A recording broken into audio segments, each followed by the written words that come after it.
Senior నాయకులు గౌరవనీయులు వర్ల అగస్త్య గారికి, అలాగే గురుజాల కాన్ఫరెన్స్ వంటి ఎంఆర్పిఎస్ నాయకులకు, సీనియర్ నాయకులకు పేరు పేరున వందనాలు.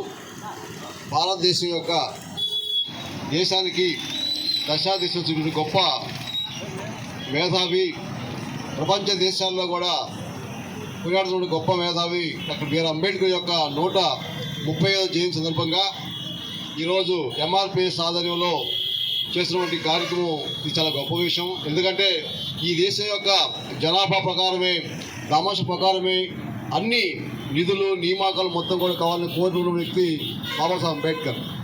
అంబేద్కర్ చూపిన మార్గం ఏంటంటే, ఈ భారతదేశంలో ఏదైతే ఎకానమీ ఉందో రిజర్వ్ బ్యాంక్ని ఎలా స్టార్ట్ చేయాలని చెప్పినప్పుడు ఇంగ్లాండ్ నెహ్రూ గాంధీ అందరూ వెళ్ళినప్పుడు చెప్తారు. The problem of the rupee అనేటువంటి ఒక పుస్తకాన్ని బాబాసాహెబ్ అంబేద్కర్ రాస్తారు. దానిలో ఈ దేశం యొక్క సమూలమైన మార్పు కోసం, ఆర్థిక సరళి కోసం ఏ విధంగా ఉందో దాని ప్రకారమే ఈరోజు భారతదేశ రిజర్వ్ బ్యాంకు రన్ అవుతుందనుకుంటే ఆ పుస్తకం రూపాయనే భారతదేశంలో రిజర్వ్ బ్యాంక్ ఏర్పాటు చేయడం జరిగింది. అదే కాకుండా ఈ దేశంలో జ్యుడిషియల్ న్యాయ వ్యవస్థ కానీ, రెవెన్యూ కానీ, పరిపాలన కానీ, అంతర్జాతీయమైనటువంటి జలాల విషయం కానీ, జాతీయ జలాల విషయం కానీ ఏ సమస్య వచ్చినా కూడా అంబేద్కర్ ఏ మార్గం చూపించారు, దీనిలో రాజ్యాంగం ఏం చూపించినటువంటి ఒక మోడల్ ఆఫ్ అజేషన్ కిందగా ఐకాన్గా ఈరోజు మరి భారతదేశంలో ఒక దిక్సూచిగా అంబేద్కర్ ఆలోచన, అంబేద్కర్ సిద్ధాంతమే కొనసాగుతుంది. ఈరోజు రాష్ట్రపతి కానీ, ప్రధానమంత్రి కానీ, లేకుంటే సీజే అంటే భారతదేశ అత్యున్నత న్యాయస్థానం, సుప్రీంకోర్టు ప్రధాన న్యాయమూర్తి కానీ ఎవరు కూడా ఒక పరిపాలన చేయాలంటే అంబేద్కర్ ఏం చూపించారని చెప్పి దానికోసమే చూసినటువంటి పరిస్థితి ఈ దేశంలో అంబేద్కర్ ఐడియాలజీ పనిచేస్తూ ఉంది. ఈరోజు మరి ఎస్సీ, ఎస్టీ, బీసీ, మైనార్టీ వర్గాలు మొత్తం కూడా ఈరోజు మరి మనకి అన్ని రంగాల్లో మనం ముందున్నామంటే అది కేవలం కూడా అంబేద్కర్ యొక్క భిక్షే.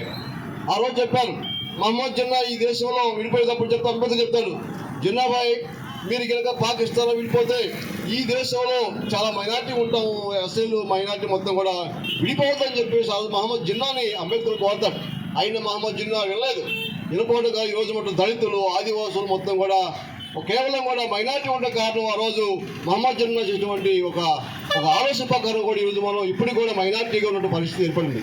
సో అందువల్ల అంబేద్కర్ దూరదృష్టిగా, ఎందుకంటే రాబోయేటువంటి ఒక 300 సంవత్సరాలకు ఏమి కావాలి దేశం అని చెప్పేసి ఒక మార్గాన్ని చూపించినటువంటి మహానుభావుడు బాబాసాహెబ్ అంబేద్కర్. ఎందుకంటే అది భీమారావు అంబేద్కర్. ఈ భీమారావు అటువంటి ఆయన ఎక్కడో మహారాష్ట్ర పెట్టినటువంటి ఆయన ఈరోజు దేశవ్యాప్తంగా, ప్రపంచవ్యాప్తంగా మరి ఆయన జీవితాంతం వెళ్తూ ఉంది. ఒక మాట చెప్పి నేను ముగిస్తాను. ఎందుకంటే అమెరికా అధ్యక్షుడు, మాజీ అధ్యక్షుడు ఒబామా అంటాడు, ఏమంటాడంటే ఆయన, ప్రపంచం మొత్తం నేను సెల్యూట్ చేయను, జ్ఞానం ముందు, సంపద ముందు అంబేద్కర్కి నేను సెల్యూట్ చేస్తానని చెప్పేసి చెప్పినటువంటి ఘనత అంబేద్కర్ గారిది. ఈరోజు మరి కెనడాలో కానీ, అమెరికాలో కానీ, ఇంగ్లాండ్ కానీ కూడా